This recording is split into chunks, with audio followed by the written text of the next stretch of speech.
The second part's a little more fun. We get our brainstorming hat on and we basically go, great, if that's the future outcome that we're pursuing, we've defined the win and painted the bullseye on the target, what are all the possible ways that we can get there?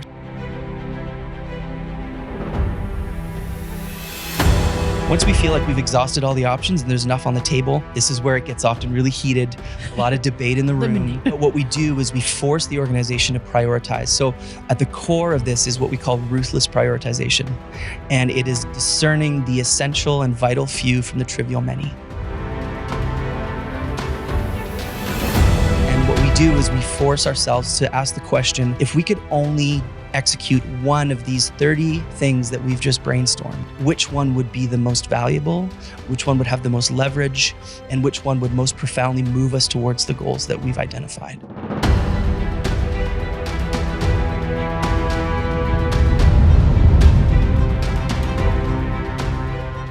Hey everyone, it's Tamara Thompson with Broadcast Your Authority, and I'm super excited for our next guest who flew in from Canada that's going to be joining us. And I'm going to have my co-host, Corey Gladwell, introduce our guest. Corey? Yay, thank you. Graeme Watt. Graeme Watt is driven by a clear mission to leverage his expertise as a visionary entrepreneur, storyteller, fundraiser, digital marketer, and nonprofit strategist to amplify the impact of organizations dedicated to human flourishing. It's amazing. His journey began in his 20s when he founded a grassroots nonprofit, leading him to work with one of the largest NGOs. Today, as the head of an award-winning digital agency, he serves renowned clients such as World Vision, The Chosen, Focus Catholic, and Alpha.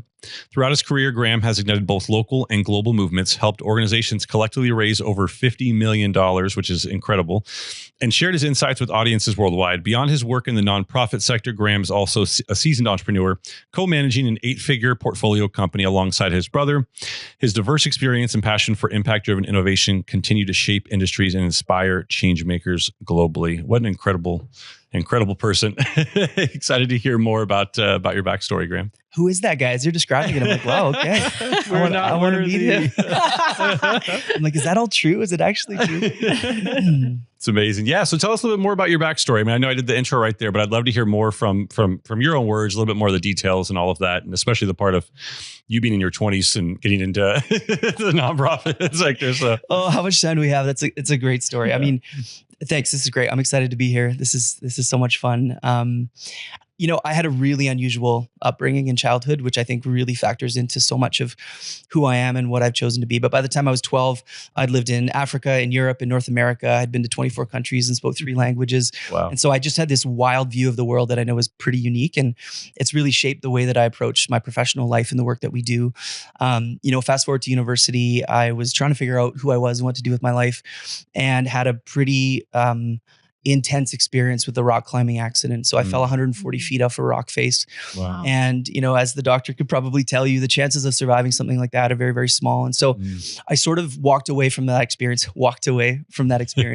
after a year of rehab and being in a wheelchair and whatnot, but just with a sense of gratitude for every day that I get to live. So I made a commitment in that moment that I was going to live my life for the benefit of others and just feel like I'm living on borrowed time in a lot of ways. And so that's kind of shaped what I've chosen to do professionally. Still didn't really know what that looked like or what that meant. And so I started working with a group of teenagers locally where I lived in Canada and had created this experiment. These kids were just so passionate about global issues and were trying to figure out how they could make an impact. And so I built this little kind of experiment. It was part self-discovery, part fundraising, peer-to-peer fundraising campaign. And it just turned into this thing that nobody had expected. And it started spreading just organically. And I was 26, 27 years old. And all of a sudden I was like, am I starting a nonprofit organization? And it kind of looked like that. So, I remember quitting my job and sitting in my living room with my laptop going, what have I done? And having to figure out how to register a nonprofit and how to build a board and how to fundraise and how to build a team. And so I spent the next 6 years learning a lot of things the hard way and making a lot of mistakes along the way, but built this kind of national grassroots movement that had become something far bigger than I ever could have anticipated. So that thrust me into the nonprofit world. And I spent the next decade really kind of building expertise in that space. I fell in love with digital storytelling. And I think that was my superpower, was the ability to understand where attention was for the audiences that we were trying to engage. And then using social media. This was early days of Facebook, and, using that as a way to reach young people, and then speaking on stages kind of all over the world. So that was kind of the introduction.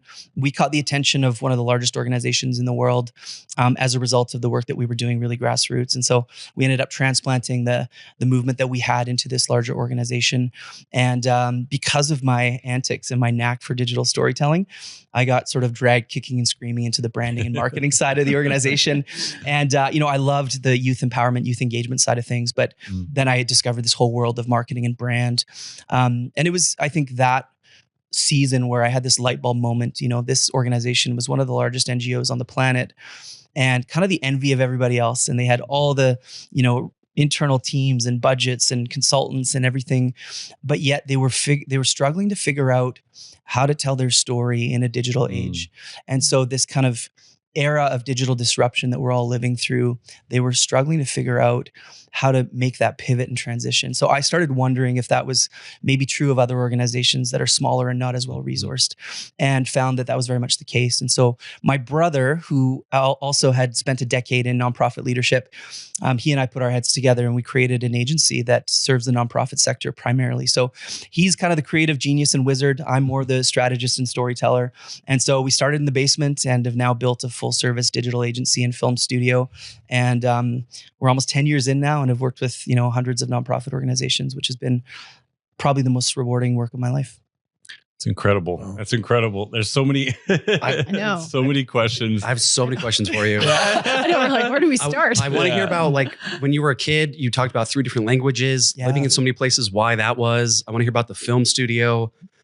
Start with the languages. Why did you know 3 languages? What were the 3? Do you remember any of them? Yeah, you bet. I mean, I was born in Canada, so English was kind of early genesis. Moved to Zaire, which is now DR Congo, when I was 3 years old. And in Zaire, they spoke a blend of French and Kikongo. So the local dialect was Kikongo. My Kikongo is non-existent anymore. I don't remember any of that, but learned French and English and Kikongo simultaneously. So there was a season of my life where I called myself linguistically confused, and I would just pick the best word in whatever language to express what I was trying to say. And so it would come out as like this blend of English, French, and Kikongo. Like, bonjour, goodbye. Yeah, there you go. So our time in Africa was fairly short-lived. The Civil War broke out shortly after that. So we ended up coming home after a couple of years. And then we moved to Belgium. And so I spent the next 8 years living in Belgium. So French is effectively my first language. But did you say why you moved to those places? Was it? No, my parents were missionaries. And so, they were doing a whole blend of different things. And so just kind of following them around the world, and love to travel as well. So living in Europe, especially, like our summers, we were, traveling through Scandinavia and just picking a spot and visiting. So did you have a favorite spot that you traveled to during that time? Norway. Yeah. And you know why? I think it's because it reminded me most of Canada. It was kind of the closest thing that we had found, but just gorgeous, like the fjords up there and just the people. It was phenomenal. So cool. I wanted to ask too. So you talked about how, you had this kind of grassroots nonprofit. You guys were kind of like playing around with the idea, and then all of a sudden you're in like the biggest NGO in the world. Yeah. That transition, there were so many differences between those two, and I know we talked earlier about like the strategic inevitability. Yeah. That whole process, where was that developed? Where was that like created? Was that more in the grassroots? Was it when you're kind of kicking and screaming to do the digital stuff over at the big NGO? How did that get developed? I wanted to. Yeah, it's a lot more recent. I think I described it this way to you off camera, but it was like going from being the captain of a Zodiac to an aircraft carrier. And that transition was pretty abrupt. I also learned, and so this was, me not knowing yet that I was like a true entrepreneur through and through. I didn't really have a category for what that meant yet. I was just trying to do something important and, use my life for the benefit of other people, and started to discover this entrepreneurial kind of drive. And that doesn't fit in like a large organization that's, very kind of corporate and structured. And so I knew I wasn't going to last very long there. So when I joined my brother, that was kind of the beginning of our entrepreneurial journey and building something together. The strategic inevitability piece is really more recent. And it's actually a function of, some of my own personal pursuits and journey, but also our client work. And so when you have the same conversation on repeat with clients who are struggling with the same thing. Our job as an agency is trying to figure out, how do we solve this problem for them? And can we build some sort of framework or methodology that helps them to address that? And so the strategic inevitability concept is fairly recent. It's really in the last 2 years. And I started testing it out, in my personal life, and then started using it with clients. Now what we've done is we've built an entire 4-part framework around strategic inevitability. And we run these one-day sprints, these kind of intensive one-day workshops that help an organization use this strategic inevitability framework, essentially to make it, inevitable that they make their most important goals a reality. And it's been quite a revelation for me, to be honest. Like, I use it with my kids, so like, and I'll get into the framework too, but like, my son is an avid hockey player. And so trying to figure out, how do I get a better slap shot? And strategic inevitability at its core is really taking a goal, an objective, an outcome. Doesn't matter what it is. It can be personal fitness. It can be in your spiritual life. It can be, getting a better slap shot. And it's reverse engineering it and working backwards and asking the question, what actions, activities, tactics, strategies would you need to execute and repeat with enough consistency to make the outcome inevitable? And simply by asking that question, you start to actually think through, oh, well, if I did this and I did this and I did this, the collection of those things, if executed well and with enough consistency, they make the goal inevitable. It's almost a foregone conclusion that you're going to do that. So for my son and taking a better slap shot, it's like, well, how many slap shots a day do you need to take? And how many YouTube videos do you need to watch that break down the mechanics of how to get a better slap shot? Right. And do you need to get an extra coach that's going to help you with that? And so being able to break those pieces down, like personal fitness is another one. And we were talking about this a little bit as well. I've just hired a fitness coach and, kind of going on my own personal journey, but using the strategic inevitability concept is breaking that down and going, well, if I, eat at a 20% calorie deficit consistently, lift heavy 3 to 4 times per week, and, sleep 8 hours a day, you just kind of fill in the blanks of all those things. And then it actually becomes inevitable that you hit your fitness goals with enough time and with enough consistency and effort and output. It becomes inevitable. And so this is how you help NGOs stay viable, stay profitable, so that they can service their mission. So I'm a guy who grew up in a suburban fortress, right? Yeah. And I'm interested in knowing, how do you identify where the needs are? Do the NGOs come to you and then you help them? Or do you and your brother, through all your experience, see dark alleys where need is pressing, but it's no light shining on it? Do you work in that space as well, or do the companies come to you? Typically, it begins with a conversation with a potential client. Now that we've actually built this into our strategic inevitability sprint, we're now kind of going out to nonprofits and saying, this is what it is. This is how it works. Is that something that would be valuable to you? But it was developed really organically with, someone coming to us. So I'll give you a quick example, if you don't mind. Sure. We had a client, I met them at a conference that I was speaking at. And so we connected, and afterwards she reached out to me. And on that call, she said something that is very common to what I hear a lot of, but she said, I think I need a video? ? And then I said, okay, well, you don't seem sure about that. Why do you think you need a video? And then she burst into tears and started to get really emotional. And she said, I don't know. I don't know what I need.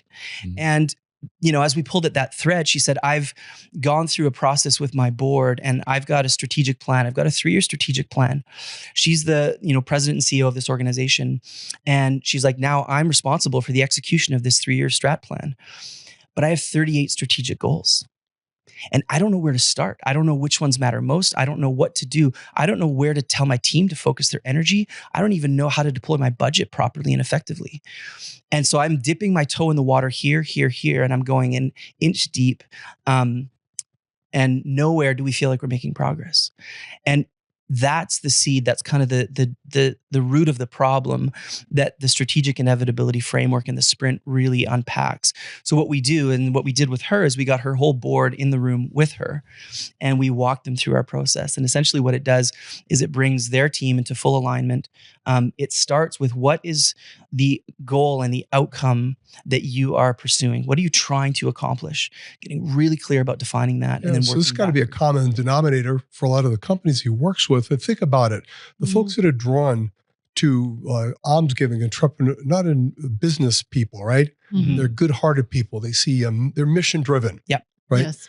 It seems to me you've got a unique history, right? You've got a mission-driven side, Mhm. but you also have this entrepreneurial ability. Mhm. And I think sometimes we lose sight, or perhaps the people that are doing the services lose sight. Hey, we got to function as a business. Mm. Yeah. We've got to be strategic. We've got to make money so we can help service people. What a fabulous space to Yeah. fill. When we're a little unique in the sense that my brother and I, we run a digital agency. We work primarily with nonprofits, but we have a portfolio company as well, which means that we're practitioners in the entrepreneurial space. We run, an e-commerce manufacturing company and a tiny home building and manufacturing company as well. And so we understand the world of influencers and the world of, online e-commerce and optimization and all those things. We're able to bring all that expertise and experience into the nonprofit space and help our clients with it. And the reality of nonprofit is that so often, budgets are stretched really thin. Everybody's wearing 2 or 3 hats within the organization. The talent level is maybe not as high as you would find in businesses and other environments as well. And so you have incredibly driven, passionate individuals, but often, how do you attack a strategic plan? That's where the gap lies. So, I often call our strategic inevitability sprint the connective tissue between a strategic plan and the actual day-to-day execution. So that's great. So you're helping them with the outreach component. Do you also help them with the internal organization? Because I've seen some not-for-profit entities absolutely chaotic. Their overhead is ridiculous and they don't know how to organize themselves. Yeah. Is that something you can provide help with? Yes and no. Like, we try and stay in our lane as much as possible. So we try and stay out of the organizational consulting space, but we will often bring other people into our sprints that have that expertise. So we do quite a bit of discovery up front before we get in the room with a client, and we identify what their needs are before we actually get in the room. So we're customizing the experience. And that often means we've got a whole slew of consultants that we'll bring in. So, if HR is a challenge for the organization, we can bring in someone who has that expertise. Often fund development and fundraising is one of the core pillars and activities of the organization. We'll bring in a fundraising consultant that will help to actually bring the expertise there that's needed. We can then stay in our lane with more of the marketing, the communication side of things, and really helping the organization get unstuck. Although we have built entire departments for our clients. So we've come in and structured, like, this should be your development and communications team and department, helping them to realign their staff and their resources, because it depends. Some organizations are more sophisticated than others. And so we really meet them in the middle of that. And that's what the sprint is meant to do. Wow. That's Love incredible. Love it. Can you dive into those 4 key elements of what you basically go through with your clients? So Yeah, you bet. The magic happens through this kind of 4-part framework. Mhm. There's a number of facilitated exercises that come with each one, but the 4 parts of the framework are envision, explore, eliminate, and execute. 4 E's. Yeah, the 4 E's. It's more for my brain to be able to make it You're like, I need to memorable and think something about that I can remember. But the envision portion is what we call identifying the target and defining the bullseye. And so this is where we're getting really crystal clear. I think most organizations think they're good at setting goals. We found that not to always be the case. And what we try and do is we work everything. The sprint is built on a 12-month kind of time frame. And so we bake in this 12-month runway and we say, in the next 12 months, what is it that you're trying to accomplish? What are the outcomes that you're pursuing? And we get really clear on that. We've got a whole progression of kind of questions and activities that we walk through there. My favorite one is what we call the champagne moment. And so we envision ourselves back in the room 12 months from now, and we're, popping bottles and toasting and having a big party, celebrating everything we've accomplished. And then we ask the client, what have we accomplished that's cause for celebration? And usually they're pretty good at being able to identify that. And so, we capture that, and then we build that vivid vision, that's future it, vision. that really vivid future vision that's 12 months out, not 3 months out, not 5 years out. Did certain pillars take a certain amount of time, or is there one pillar that you spend more time on with them than others? Like, how does that work? Yeah, the third part, the eliminate portion, is really where the rubber meets the road. So, once we get really clear on the goals and objectives and what they're trying to do, we also anchor that to their capability and their resources as an organization. The last thing we want to do is build a 12-month roadmap for an organization that they have no hope of being able to accomplish. Right. And so it has to be grounded in what are their capabilities from a talent perspective, from a resource perspective. You said the word grounded. Right? Like it has to be rooted in the realm of can you accomplish this? Because otherwise we set them up for failure. We've had way too many clients come to us that have paid 50 grand for a strategic plan or, a marketing strategy that they have zero hope of actually being able to execute. Didn't actually implement it. Yeah, because it hasn't been considered through the lens of what are you capable of as an organization? Yeah. What are your capabilities? What are your, core competencies and resources? So we do that in the first portion. The second part's a little more fun. We get our brainstorming hat on and we basically go, great, if that's the goal, if that's, the future outcome that we're pursuing, we've defined the win and painted the bullseye on the target. What are all the possible ways that we can get there? So the explore is basically exhausting all the possibilities. And a lot of this is based on, a lot of different principles. But there's a core concept called essentialism that we've based a lot of the sprint on. And so essentialism is this idea that in a multitude of options, the most valuable and important things rise to the surface. So we work with our clients to kind of go 20, 30, 40 different ways that we could potentially accomplish the goal. So that's the second portion. Once we feel like we've exhausted all the options and there's enough on the table, and our team of facilitators kind of intuitively know, we're like, okay, there's way more here than you could hope to do in 12 months. Then we move to the next phase, which is eliminate. And this is where we run through a couple of exercises. This is where it gets often really heated, a lot of debate in the room. But what we do is we force the organization to prioritize. So at the core of this is what we call ruthless prioritization. And it is discerning the essential and vital few from the trivial many. The truth comes out. That's it. And what we do is we force ourselves to ask the question, if we could only execute one of these 30 things that we've just brainstormed, which one would be the most valuable, which one would have the most leverage, and which one would most profoundly move us towards the goals that we've identified. And we start with that. And so there's an exercise called the priority pyramid. And we basically eliminating everything that's not of a priority. 100%. And we limit ourselves to 10 slots in the pyramid because we found that, most organizations don't have the capability and the ability to tackle and deliver on more than 10 priorities in a year if they're truly priorities. And so we focus on high leverage activities, we focus on high impact activities, and we focus on things that are within their core competency as an organization.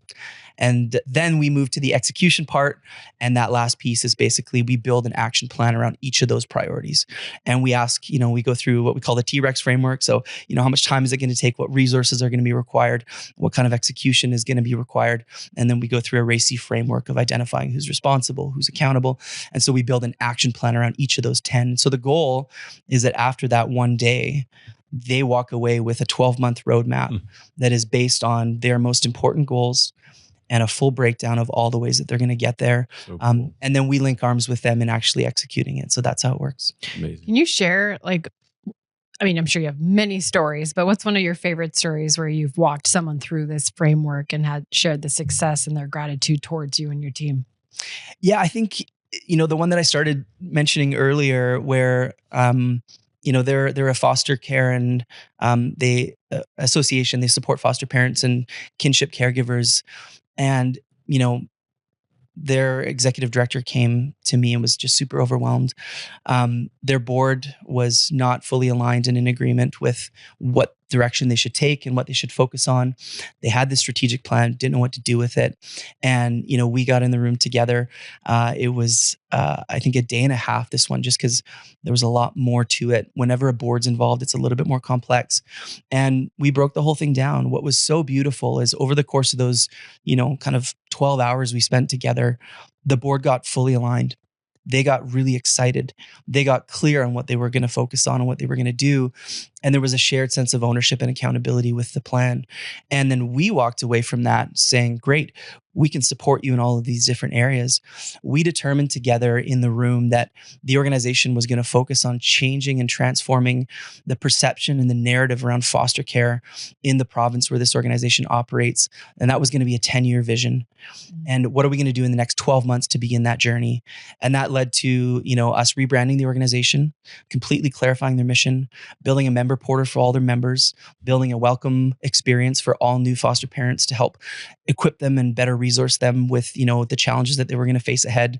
We're in the process of filming a mini documentary. We've launched a nomination campaign to give recognition and awareness to all of the different foster families that are out there. And so it's been this really robust kind of holistic experience. And we've done so much work and feel like we're just scratching the surface, but at the same time, measurable progress, so much so that the Minister of Children and Family Services is now looking at the work that they're doing, and he wants to resource it and fund it to a greater extent, because it's actually moving the needle when it comes to the objectives that he has around, supporting families that are taking on this foster care journey. So that's one of my favorite stories. That's super cool. Amazing, How did the film studio, you mentioned the documentary, how did that conversation come about? And what does that entail? Like, do you do that for everyone you work with, or is the documentary kind of something you're going to be exploring more and more for the people you're working with, or how does that look? Yeah, the film studio is relatively new. So my brother, we've kind of divided and conquered. So he's now really owning all things Anthem Studios, and he's owning the leadership of our portfolio company. I'm now running more of the day-to-day of Anthem Creative, so more the creative services side, and this Strategic Inevitability and all the sprints. So that's really in my purview. Mark, my brother, he's running the film studio. This is really more about long form documentary style storytelling. So we have a 4-part docuseries on Amazon Prime right now, and are kind of in some conversations about kind of our next few projects. Really, the goal there is wanting to tell big, bold stories that move the world forward. And so, that was a natural conversation with this foster care organization. And, because when we started asking the question, what's the best way to change the way that people think about foster care? Well, where do people form their ideas and thoughts about what the foster care system looks like? Typically from, movies and film and content. And there's this negative connotation to it. So we're wanting to sort of, combat that with stories that are really positive and sharing, all of the upside and the beauty of the foster care system and how it does transform children's lives, and it actually does meet a real need and fill a gap. So that's where the conversation with them around a documentary film. So it's a mini documentary. I think will be done by spring and ready to roll that out to the public. Super cool. So cool. That's incredible. Yeah. No, I mean, So cool. we have a little bit in common. I know that we've talked about this off camera with that side, but documentary films are so powerful. Like when we had our production company years back, like that was how we were discovered first off, with creating viral teaser content that was from inspiring positive content that took off on YouTube first. And so sharing that stories, and congrats to having things on Amazon and doing other things like that. So I'm so excited to be able to watch these films that you guys are creating. And that for those people that are out there that want to connect with you and learn more about how they can work with you, if it's on a sprint or if it's on a 12-month program, you obviously have a ton of knowledge in this space. What's the most important way to connect with you right now? And what do you have going on that you have coming up? Because I know you have different sprints and things like that. Could you share with our audience a little bit more, a little in depth on that and how they can connect with you? Yeah, you bet. So we're doing 30 to 40 of these sprints in a year. Obviously, our capacity to do these, it takes a lot of energy and effort on our part. So we're looking for 30 to 40 clients a year to run these sprints with.